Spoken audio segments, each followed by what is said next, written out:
Let's work on crow pose, also known as Bakasana. So I like to start about 2 feet from the front of the mat, feet together.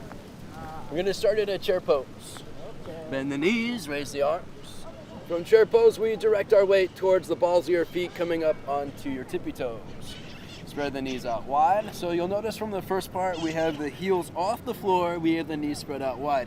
We're then gonna bend through the waist. As you bend through the waist, we still wanna keep the hips lifted so we're not dropping them down. When we start to drop the weight, the hips down, the weight shifts towards the back. So we wanna keep the hips lifted, bend through the waist, and bringing the triceps onto our knees. Once the triceps are on the knees, you press the triceps into the knees, and it shifts the chest forward a bit. Turn the palms to face the floor, and hands come to the ground about 1.5 feet in front of the feet.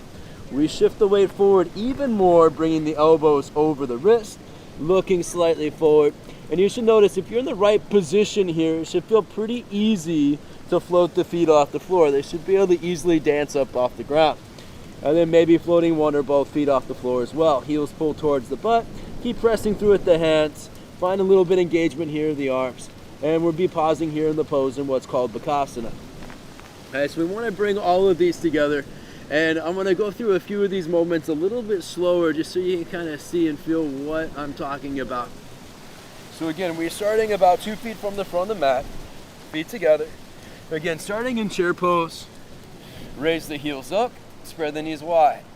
Bend through the waist so the hips still stay lifted.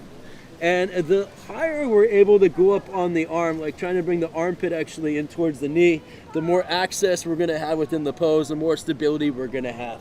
Palms turn to face the floor. Again, 1.5 feet in front of the feet. Fingers spread wide, about shoulder width apart. We shift ourselves forward. If you notice, elbows are over the wrist. People tend to have this fear in this pose that they're going to fall on their face or face plant. Usually when we tuck our chin, that can tend to happen because we're pulling our weight down towards the floor. Instead, think about looking forward as you pull the chest forward, and that will counterbalance that. Again, maybe start with just 1 foot off the floor, maybe switch to the other foot, and then you can play with maybe 1 or both feet off the floor for the pose.